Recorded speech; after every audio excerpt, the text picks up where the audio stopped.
team, Coach Bits with you again today. Now, if you guys haven't already guessed, I absolutely love my job as a PT and a fitness coach. And today I wanted to speak to you guys a little bit about weight loss challenges and journeys because they pop up a lot in the work that we do. I think these are a great tool to get on track or kickstart a fitness journey, but I sometimes feel like the purpose of them is just a little bit misunderstood. You see, weight loss challenges aren't just about losing weight. Realistically, anyone can lose weight. It's easy. Reduce your calories, take a heap of laxatives, go on a shake diet, starve ourselves. Now, I may cop a little bit of flack for saying this, but hear me out before you judge me. It's actually easy to lose weight. It's not healthy, but it's easy to do. But it's just as easy to put that weight straight back on as quickly as you lost it. This is called yo-yo dieting and is unhealthy, soul-destroying, and makes us feel like failures. Deep down, this is not what anyone is looking for. Who wants to destroy themselves physically and mentally for some short-term weight loss? What weight loss challenges are about and what is the most difficult about them is making sustainable, long-term changes to our habits and our lifestyle.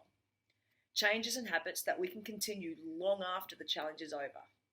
Changes that see us become more educated about food and what we put into our mouth and the effects it can have on our mood and our mental state. Changes that see us become more in tune with our bodies and how it performs. And changes that see us make better, smarter, healthier decisions day in and day out. Now, a lot of people say knowledge is power. Not only do I disagree with that saying, I absolutely detest it because it's actually not true. Knowledge is not power. Applied knowledge is power.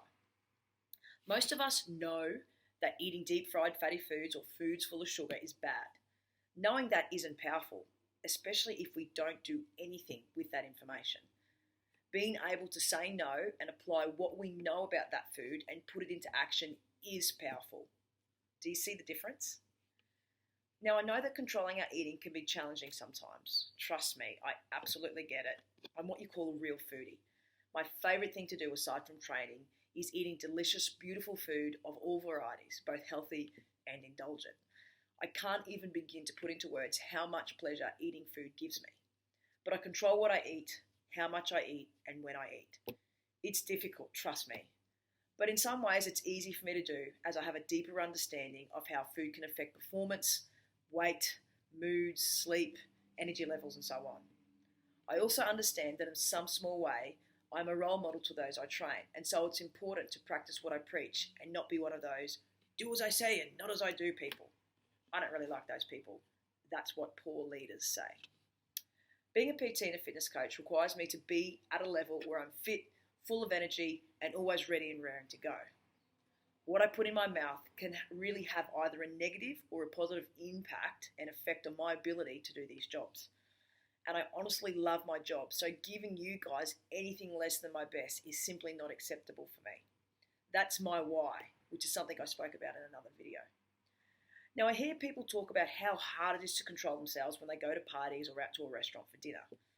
Most of the time, there are options. People just choose to focus on the obstacles in their way instead of how to overcome them. And even when there aren't any options, you always have choices. If you are able, choose the restaurant you eat at. It doesn't have to be some vegetarian place or somewhere completely void of taste or flavour. This may surprise you, but pubs are actually a great place to get a relatively healthy meal. You'd be hard pressed to find a pub that doesn't have steak on their menu. Get them to hold the chips or ask them to swap it out for some sweet potato chips and just eat a few, or get some extra veggies. Get them to hold the sauce or put it on the side so you can control the amount you eat. Delicious, yes, but usually full of empty calories. Feel free to add salt and pepper, and sometimes this can really bring out the actual flavour of what you're eating instead of masking it with sugar-laden condiments.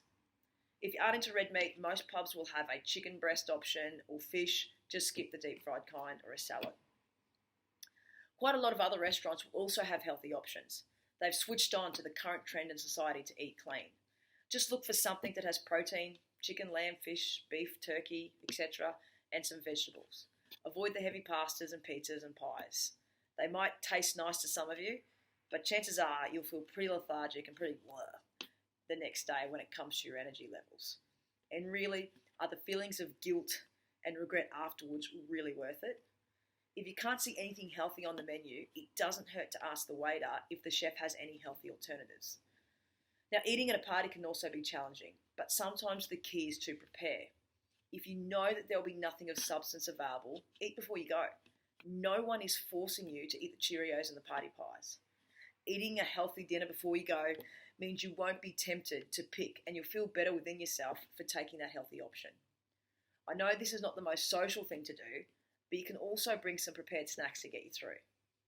Now, I'm not suggesting that at your daughter's wedding you whip out some prepared celery stalks and chow down during the best man speech. Special occasions will be the one-offs where you just enjoy the moment and celebrate the event at hand. And there is nothing wrong with that. What I'm talking about is the constant work lunches and the constant outings where being prepared can mean the real difference between falling off the wagon and throwing yourself well and truly underneath it. It's all these little things, the things we call the one percenters, that make a huge difference over time. Unfortunately, a lot of people will say it's only one biscuit. The next day it's just a hot chocolate with some banana bread because bananas are good for me, right? The following day it's a Macca's burger because that's got chicken on it and I'm too busy to do anything else. And before you know it, because you've justified one little thing, it's had this snowball effect. And now you sit there wondering why you've either put on weight or not lost any weight, whilst telling yourself how strict you've been with your eating. Convincing yourself that small things don't matter will be one of the biggest mistakes you make when trying to change your lifestyle. It does matter. A lot. Treat yourself. Have one cheat meal a week where you indulge. I certainly do. I love my food. But having one indulgent cheat meal means I can stay 100% focused on my clean eating all the other meals in between. People justify eating bad food because they've trained hard at the gym. Two problems with this. One, you can't out-train a bad diet. You need to understand this. Two, training hard is so much more than the 1 hour spent in the gym. It's what you do in the other 23 hours in a day that counts. And how you spend those 23 hours can completely undo all the hard work you did in that 1 hour. Don't sabotage your results and hard work with unfulfilling, unsatisfying poor decisions, which you'll regret the second you swallow. You've worked too hard and come too far. And it doesn't stop at the end of the challenge. It continues on long after, because this is your life and you only get one of them. And no matter where you go or where you move or who you're with, your body is the only place you get to live.